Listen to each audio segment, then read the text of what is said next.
ચાલો આપણે લેક્ચર 1 ભણ્યા અને એ લેક્ચર 1 ની અંદર આપણે ખાસ એવી માહિતી મેળવી કે આનુવંશિકતાની સમજ કોણે આપી, શરૂઆત કોણે કરી, આનુવંશિકતા એટલે શું, માતા પિતાના લક્ષણો વારસામાં કેવી રીતે ઉતરે છે એની સમજ મેન્ડલે આપી અને મેન્ડલે પોતાના પ્રયોગમાં વટાણાના છોડને પસંદ કર્યા અને આપણે એ પણ ચર્ચા કરી કે એને મેન્ડલે જે વટાણાના છોડ પસંદ કર્યા અને એક સંકરણના પ્રયોગ, દ્વિસંકરણના પ્રયોગ, એ જે પ્રયોગો રજૂ કર્યા અને થોડીક આપણે માહિતી મેળવી કે પ્રયોગોની અંદર એમણે કયા કયા શબ્દોનો પ્રયોગ કર્યો છે, કે સમયુગ્મી શું છે, વિષમયુગ્મી શું છે, પ્રભાવી શું છે, પ્રચ્છન્ન શું છે, એ બધી ચર્ચા કરી ચૂક્યા.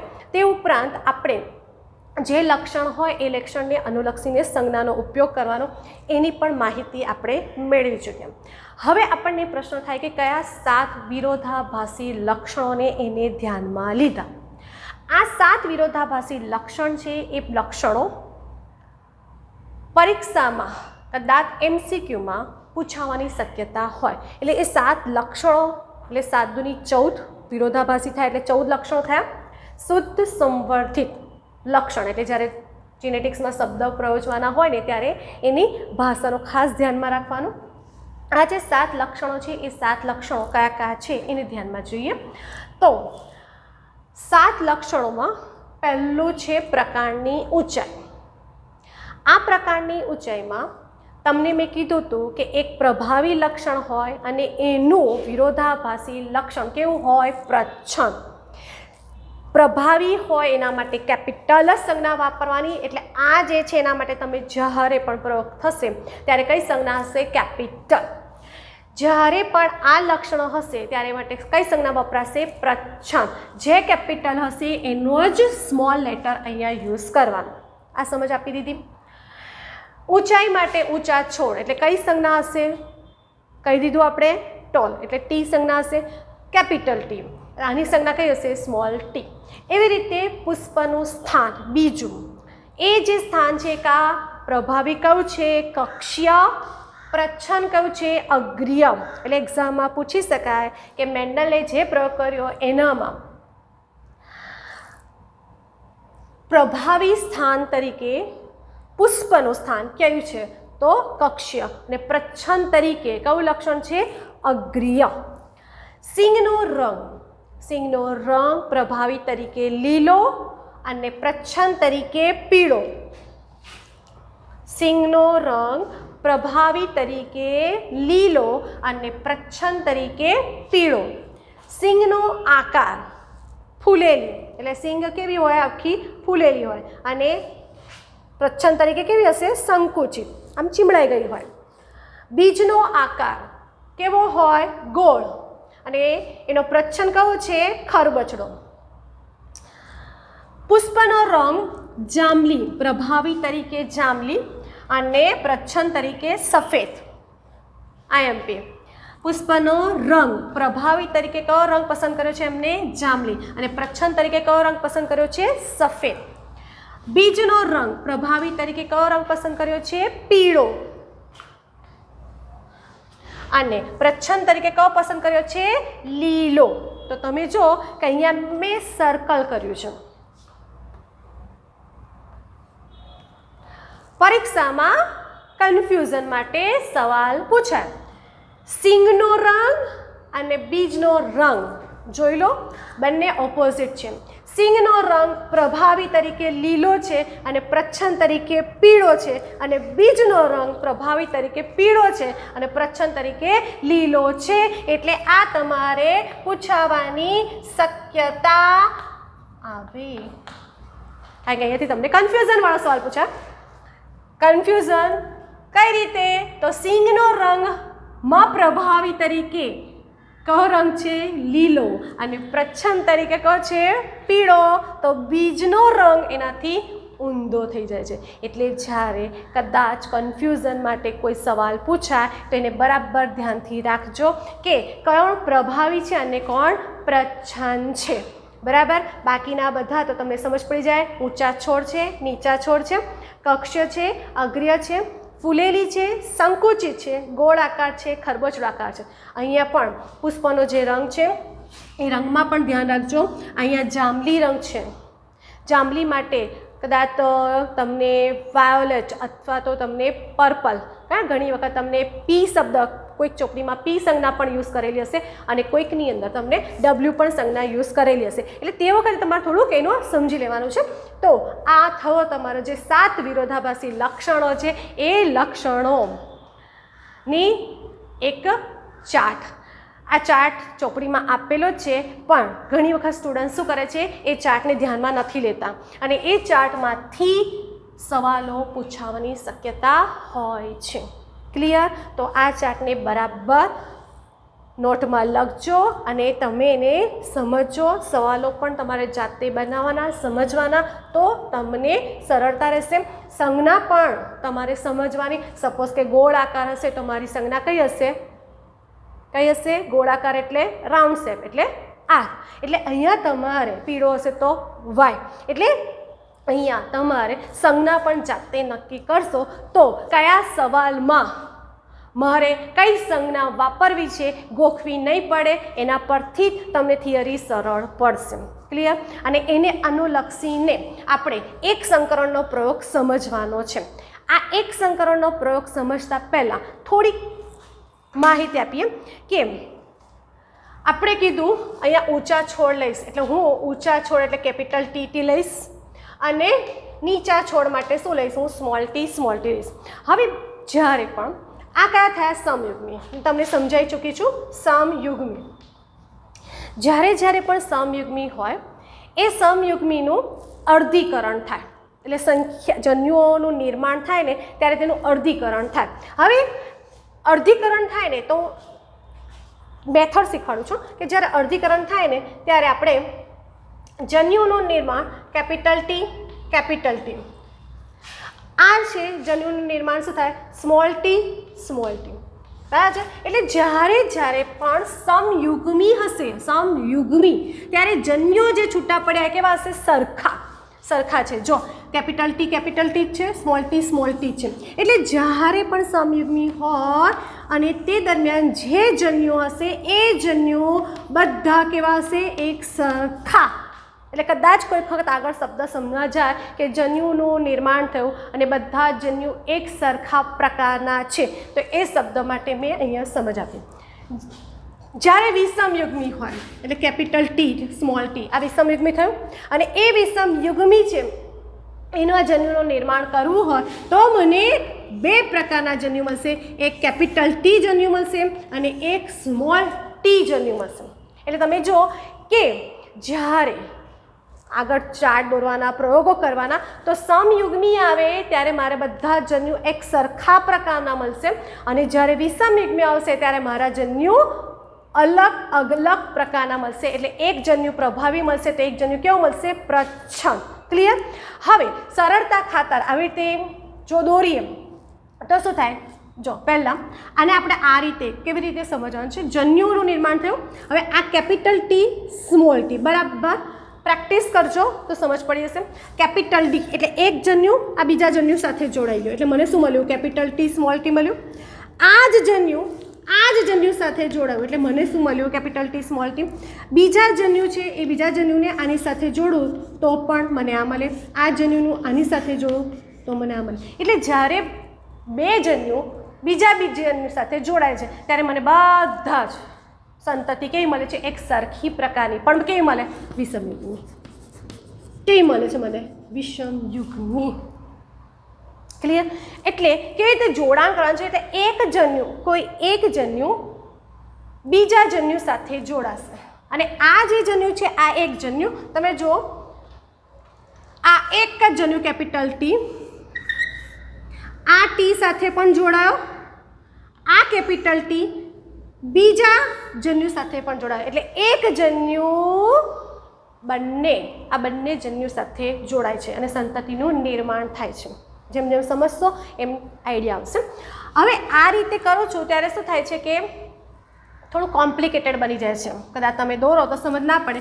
તો આપણે જ્યારે પણ સમયુગ્મી હોય ને એ સમયુગ્મીનું અર્ધીકરણ કરી દેવાનું. અર્ધીકરણ કરશો એટલે મને આની સંખ્યા શું થઈ ગઈ? કેપિટલ ટી થઈ ગઈ. એકવાર લખાય. આની કરો તો શું મને થઈ ગયું? સ્મોલ ટી થઈ ગયું. થઈ ગયા જન્યુ. અને આ બંને જોડાયા તો મને બધા જ કેવા મળ્યા? Capital T small T. એટલે શું થઈ? આપણે જે મેં દોર્યું એનામાં થોડીક સરળતા થઈ ગઈ. એટલે સરળતા માટે આપણે આ રીતે રજૂ કરીશું. ક્લિયર? એટલે સમયુગ્મી હશે એનું અર્ધીકરણ થશો એટલે સંખ્યા તમારી અડધી કરી દેવાની. એટલે બે જન્યુનું બે જે હોય એનું અડધું કરી દેવાનું. અને વિષમયુગ્મીમાં જન્યુઓ છૂટા પડશે. તો તમે જો આવી રીતે સમજ પડશે તો તમારી થિયરી સરળ પડશે. તો આ જે સમજ આપી એને અનુલક્ષીને આપણે એક સંકરણનો પ્રયોગ સમજીએ.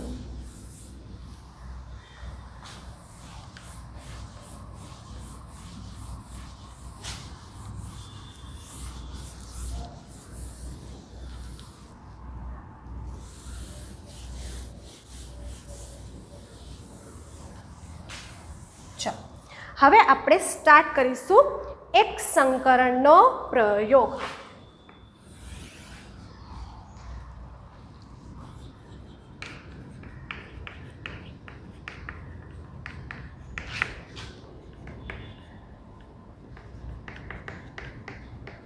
બરાબર. હવે આ એક સંકરણના પ્રયોગમાં ચલો શું કરીશું? પહેલાં પિતૃપેઢી લઈશું. ચલો પિતૃપેઢી. પિતૃપેઢી માટે કઈ સંજ્ઞા વાપરીશું? પેરેન્ટલ. બરાબર. ચલો પિતૃપેઢી તરીકે ઊંચા છોડ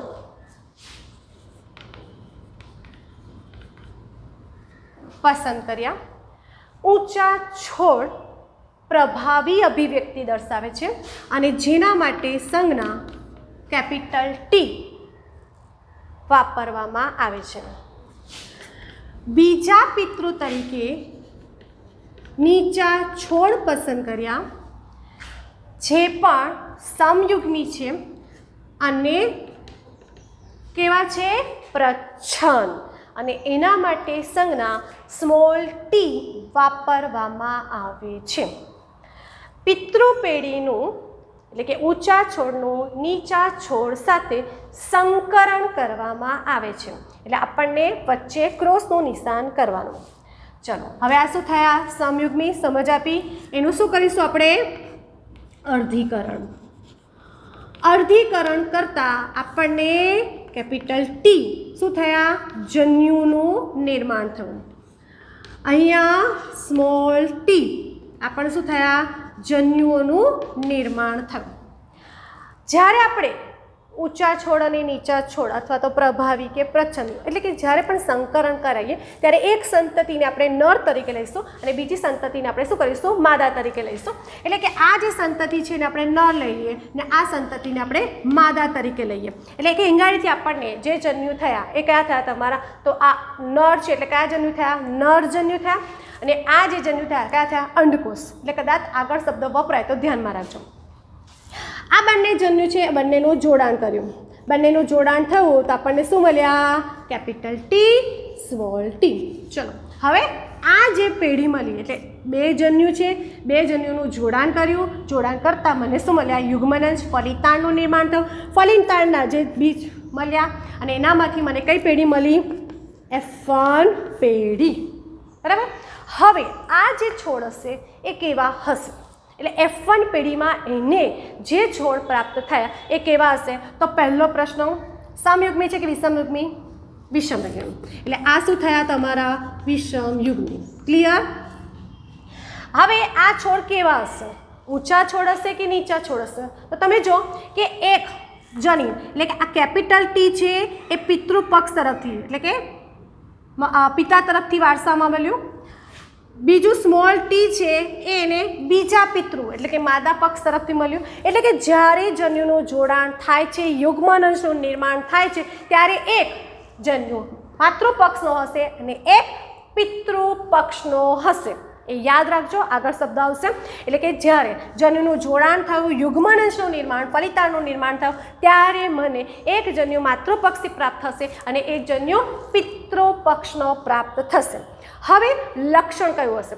તો તમને મેં કીધું છે કે જ્યારે પણ પ્રભાવી હાજર હોય, પ્રચ્છન્ન અભિવ્યક્ત ન થાય તો અહીંયા પહેલાં જોઈ લો છે કોઈ પ્રભાવી એટલે આપણે કેપિટલ છે, કેપિટલ ટી છે, કેપિટલ ટી છે તો કેપિટલ ટી માટે કયું લક્ષણ છે? ઊંચા છોડ. એટલે આ મને કેવા મળ્યા? ઊંચા છોડ. વિષમ યુગ્મી ઊંચા છોડ. અને આ પેઢી કઈ થઈ તમારી? F1 પેઢી. હવે મારે કઈ પેઢી જોઈએ છે? F2 પેઢી. મેં તમને કીધું હતું, મેં તમને બે ઓપ્શન આપ્યા હતા કે F1 પેઢી છે, F1 પેઢીનું કાં તો સ્વફલન કરાવો કાં તો F1 પેઢીનું પ્રચ્છન્ન જોડે સંકરણ કરાવો. તો જ્યારે મેન્ડલે પોતાનો પ્રયોગ કર્યો ત્યારે એ પ્રયોગમાં એને શરૂઆતમાં સ્વફલન કરાવ્યું. ક્લિયર? તો આ છે ને એને લઈ લઈએ. એટલે આ કઈ પેઢી થઈ તમારી? F1 પેઢી થઈ. આ F1 પેઢીનું શું કરાયું? સ્વફલન. સ્વફલન એટલે કેપિટલ ટી સ્મોલ ટી. બરાબર છે? આની સાથે શું કરાયું? સ્વફલન કરાયું. અને શબ્દ કયો વાપરીશું? સ્વફલન. તમે જો કે તમે બાજુમાં જેમ જેમ ચાર્ટ દોરતા જશો ને એમ લખાણ લખતું જવાનું, કારણ કે લખાણના પણ માર્ક્સ હોય છે.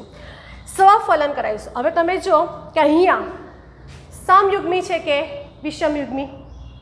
તો શું થશે તમારે ગાડી? વિષમયુગ્મી છે. એટલે વિષમયુગ્મી છે એટલે તમે જન્યુ શું થશે? છૂટા પડશે. હવે આપણે જન્યુ છૂટા આ રીતે પાડીએ. જો એક મેથડ જે શીખવાડી હતી એ આ રીતે જન્યુ છૂટા પાડીએ, બીજા જન્યુ આ રીતે છૂટા પાડીએ. ક્લિયર? એટલે આ થયા તમારા જન્યુ થયું. હવે capital T small T, capital T small T. હવે એને ધ્યાનથી અલગ અલગ કલરથી દોરું છું એટલે કદાચ તમને સમજ પડે. આ જન્યુ એટલે આ કોણ છે? ચલો તો આ તમારે કેપિટલ ટી એટલે એક પિતૃપક્ષના એક જન્યુ થયા. આ કેપિટલ ટી એ બીજા પિતૃના એક જન્યુ ટી સાથે જોડાશે. કેપિટલ ટી કોની સાથે જોડાય છે? Capital T.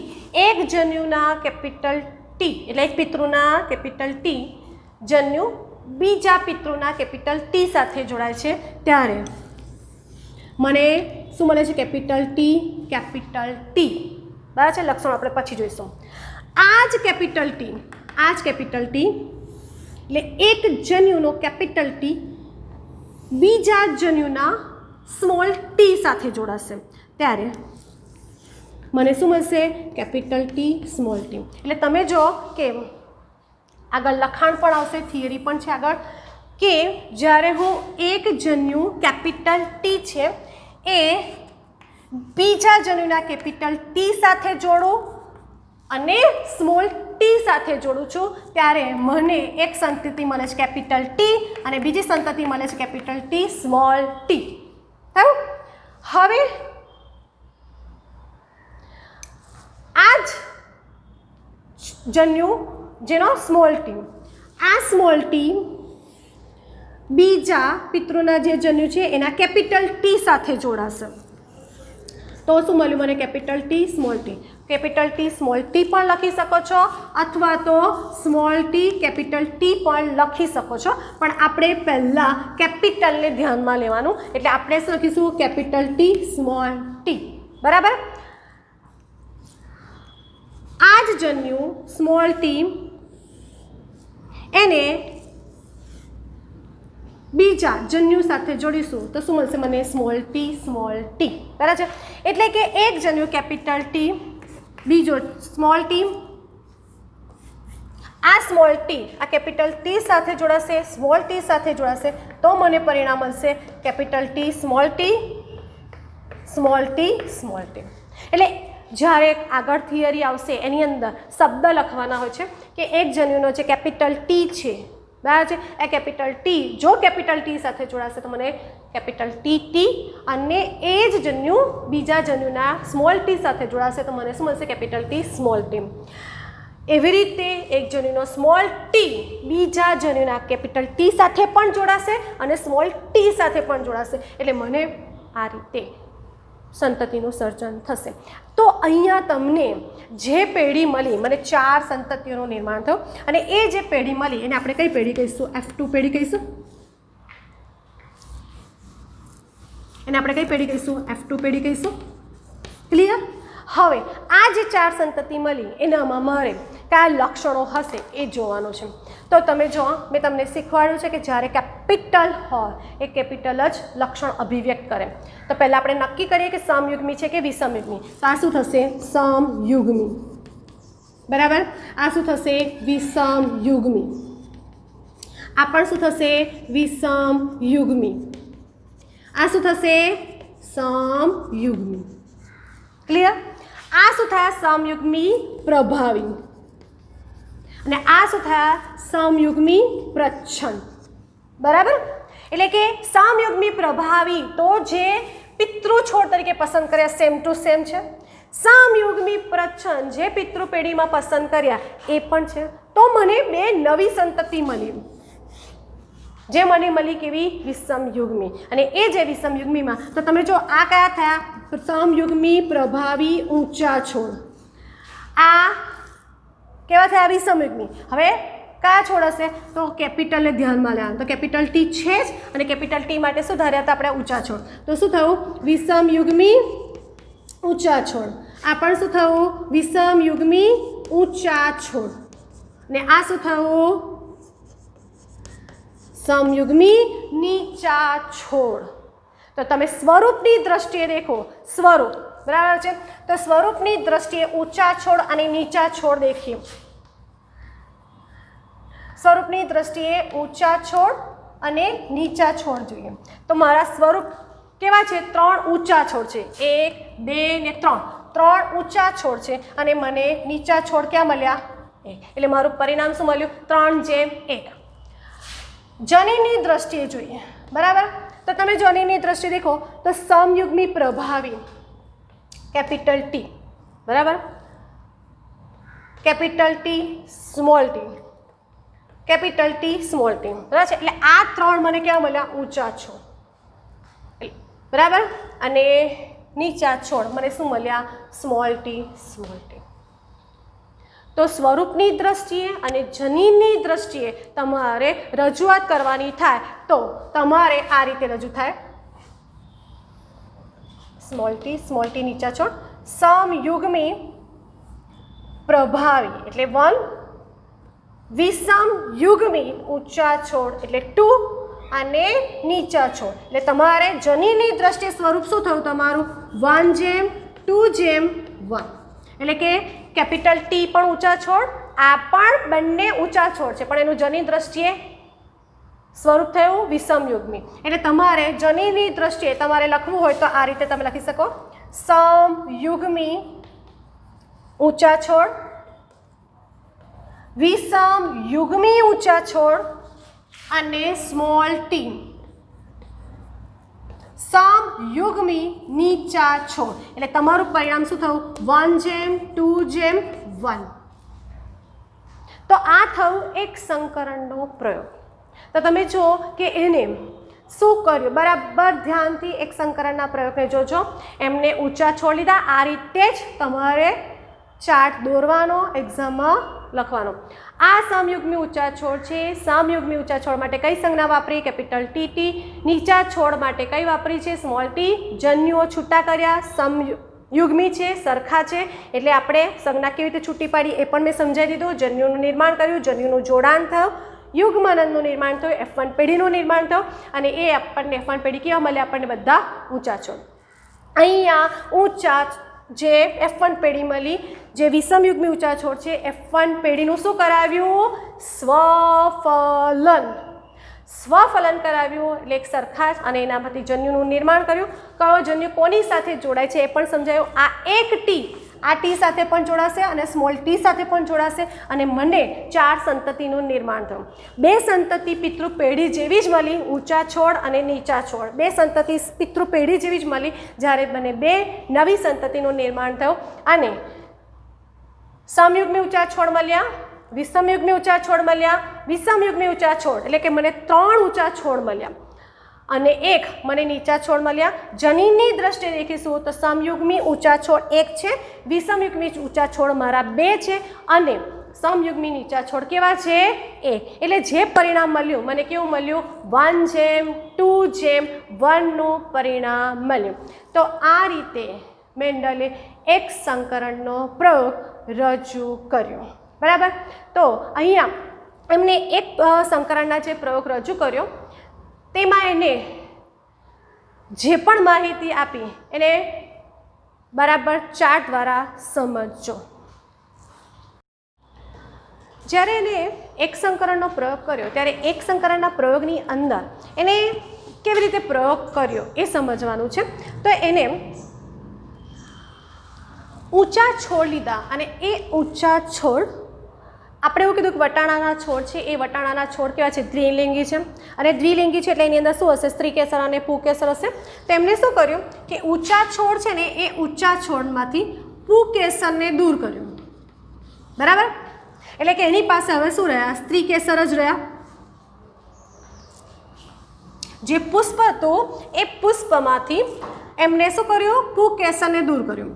પુંકેસરને દૂર કર્યું તો હવે આ ની પાસે શું રહ્યા? સ્ત્રીકેસર રહ્યા. હવે એને શું કર્યું કે એ પુષ્પને કોથળીથી ઢાંકી દીધું. કોથળીથી ઢાંકી દીધું પછી એને બીજા પુષ્પ કયા છે? નીચા વામન પુષ્પ. એ પુષ્પ છે એ પુષ્પની પરાગરજ લીધી અને એ પુષ્પની પરાગરજને આના ઉપર છંટકાવ કર્યો. સમજ પડ્યું શું બોલી? ઊંચા છોડ છે એ ઊંચા છોડમાંથી પરિપક્વ થાય એના પહેલાં જ અપરિપક્વ એનામાંથી પુંકેસરને દૂર કર્યું. એટલે એ પુષ્પ પાસે હવે શું છે? ખાલી સ્ત્રીકેસર. સ્ત્રીકેસર છે. હવે બીજા છોડ એટલે કે જે વામન છોડ છે એ વામન છોડને લીધો. નીચા છોડ એની શું લીધી? પરાગરજ. અને એ પરાગરજનો છંટકાવ કર્યો. આ દરમિયાન એને કોથળીથી ઢાંકી દીધું. કોથળીથી ઢાંકી દીધું એટલે એને બેગિંગ પદ્ધતિ તરીકે પણ ઓળખવામાં આવે છે.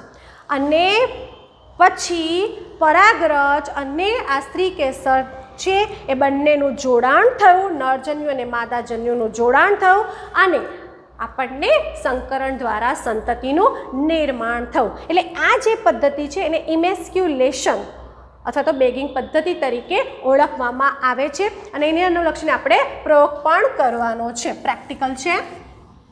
તો તમે જો કે જ્યારે એમને ઊંચા છોડ અને નીચા છોડ કર્યા ત્યારે આપણને શું મળ્યું? આપણને F1 પેઢી અને F1 પેઢીનું શું કર્યું? આપણે સ્વફલન કર્યું. હવે આ જે તમે જો કે આ જે રીતે પણ રજૂ થાય અને એને અનુલક્ષીને ચોરસ પ્યુનેટ પદ્ધતિ એટલે પ્યુનેટ સ્ક્વેર પદ્ધતિ રેઝિનલ્ટ સી પ્યુનેટે આ જે ચાર્ટ છે એને એવું કીધું કે આપણે એને ચોરસ પ્યુનેટમાં દર્શાવીએ તો ચોક્કસ પદ્ધતિથી દર્શાવીએ તો ચાર્ટ અથવા તો સમજમાં સરળતા રહે. તો એને એક જે સંકરણનો પ્રયોગ હતો એક સંકરણના પ્રયોગને જ એમને ચોરસ પ્યુનેટમાં દર્શાવ્યો. એટલે સેમ એને ઊંચા છોડ લીધા, નીચા છોડ લીધા અને એમની વચ્ચે એને સંકરણ કરાવતા આપણને શું મળ્યા? વિષમ યુગ્મી ઊંચા છોડ એટલે F1 પેઢી પ્રાપ્ત થઈ.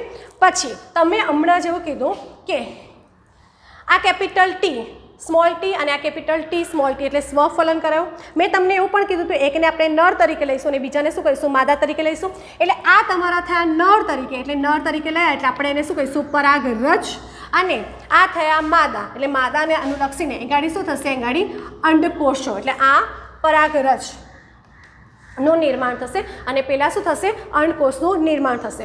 તો એને જે F2 પેઢી છે F2 પેઢી આ રીતે ના દર્શાવી. એને કીધું કે હું એક અલગ પદ્ધતિ આપું. રેઝિનાલ સી પ્યુનેટે એક અલગ પદ્ધતિ ચોરસ પ્યુનેટ પદ્ધતિ રજૂ કરી અને એ રજૂઆત કેવી રીતે થઈ સમજ્યું. તો એમને સ્વફલન કરાવ્યું એટલે આ તો લઈએ.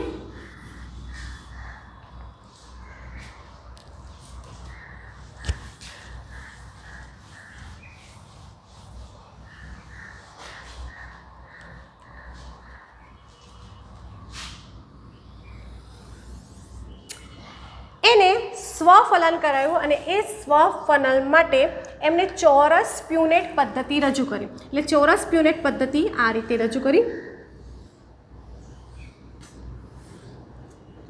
બરાબર.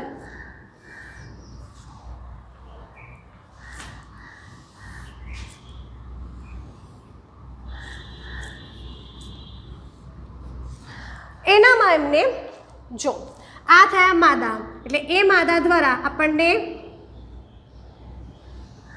બે અંડકોષનું બે જનીન પ્રકાર કયા કયા સર્જાયા, કયા થયા? એક કેપિટલ ટી, બીજો કયો થયો? Small T. એટલે કે બે અંડકોષ, બે જન્યુનું નિર્માણ થયું. Capital T, small T. અહીંયા આપણને પરાગરજ, બરાબર, અને એના જનીન પ્રકાર કયા થયા આપણી પાસે? કેપિટલ ટી, સ્મોલ ટી થયા. સમજ પડી? શું કર્યું? માદા તરીકે પસંદ કર્યા એટલે માદાના એના બે જન્યુ થયા, અંડકોષ, બરાબર છે, અંડકોષ. આ બે જન્યુ થયા. એક જન્યુ કયો થયો? Capital T. બીજો જન્યુ કયો થયો? Small T. એવી રીતે અહીંયા નરજન્યુ છે અને એ નરજન્યુને આ શું થયા? પરાગરજ. અને આ જે પરાગરજના જન્યુ છે એના માટે એક જનીન પ્રકાર કયો થયો? Capital T. અને બીજો જનીન પ્રકાર કયો થયો? Small T. હવે એને જોઈએ કેવી રીતે રજૂ કર્યું. તો એને કેપિટલ ટી, મેં તમને કીધું એક જન્યુ કેપિટલ ટી આ બંને સાથે જોડાશે એટલે કેપિટલ ટી આની સાથે જોડાયા તો કેપિટલ ટી, આની સાથે જોડાયા કેપિટલ ટી, સ્મોલ ટી. સમજ પડી? એવી રીતે બીજો જન્યુ પરાગરજ નો જન્યુ small T, capital T, small T, small T થઈ ગયું. એટલે જે આપણે જે દોરતા હતા એ બહુ કોમ્પ્લિકેટેડ થતું હતું, એટલા માટે રેઝિલન્સી પ્યુનેટે એક સ્ક્વેર પદ્ધતિ રજૂ કરી, એને ચોરસ પ્યુનેટ પદ્ધતિ તરીકે ઓળખવામાં આવે છે. અને જે પરિણામ મળ્યા એ પરિણામ જે સીધી એક સંકરણના પ્રયોગમાં જે પદ્ધતિ આપી એના જેવું જ પરિણામ મળ્યું. જો એનામાં કેપિટલ ટી એક, કેપિટલ ટી, સ્મોલ ટી કેટલા થયા? 2 અને સ્મોલ ટી કેવા થયા? 1. એટલે કે જે પરિણામ મળ્યું એ પરિણામ તો કેવું હતું? સરખું જ હતું. એમને સ્વરૂપ પ્રકાર, ઊંચા છોડ અને નીચા છોડ. ઊંચા છોડ કેટલા મળ્યા એમને? સમયુગ્મી ઊંચા છોડ, વિષમયુગ્મી ઊંચા છોડ, વિષમયુગ્મી ઊંચા છોડ કયા મળ્યા? 3. અને નીચા છોડ ક્યાં મળ્યા? 1. એટલે સ્વરૂપ પ્રકાર એમનું કેટલું થયું? 3:1 જ પ્રાપ્ત થયું. જનીન પ્રકાર કહીએ તો જનીન પ્રકારમાં તમે જો કે એમને સમયુગ્મી ઊંચા છોડ, વિષમયુગ્મી ઊંચા છોડ, સમયુગ્મી નીચા છોડ. સમયુગ્મી ઊંચા છોડ કેટલા મળ્યા? એના માટેની સંજ્ઞા પણ આપણે સાથે લખી દઈએ. Capital T. વિષમયુગ્મી નીચા છોડની સંજ્ઞા કેપિટલ ટી, સ્મોલ ટી અથવા તો સ્મોલ ટી, કેપિટલ ટી, બરાબર. અને નીચા છોડ માટેની સંજ્ઞા કઈ લખી શકીએ આપણે? Small T. એટલે પરિણામ તમારું શું થયું? 1:2:1, બરાબર. એટલે સ્વરૂપ પ્રકાર છે એ સ્વરૂપ પ્રકારનું પરિણામ શું મળ્યું? 3:1. અને જનીન પ્રકાર શું મળ્યું? 1:2:1. એટલે કે જીનોટ ટાઈપ છે એ 1:2:1 મળ્યું અને ફિનોટ ટાઈપ સ્વરૂપ પ્રકાર છે 3:1 મળ્યું. તો આ રીતે જે એક સંકરણનો પ્રયોગ રજૂ કર્યો, એક સંકરણનો પ્રયોગ પરીક્ષામાં પૂછાય તો પેલી રીતે રજૂઆત કરવાની તમારે. અને જો ચોરસ પ્યુનેટ પદ્ધતિનો સવાલ પૂછાય તો લખાણ તો તમારે સેમ જ આવશે. ફક્ત આગળ જે તમારું લખાણ છે કે ચોરસ પ્યુનેટની પદ્ધતિ રેઝિલન્સી પ્યુનેટે આપી અને એને અનુલક્ષીને આ ચાર્ટ રજૂ કરવાનો.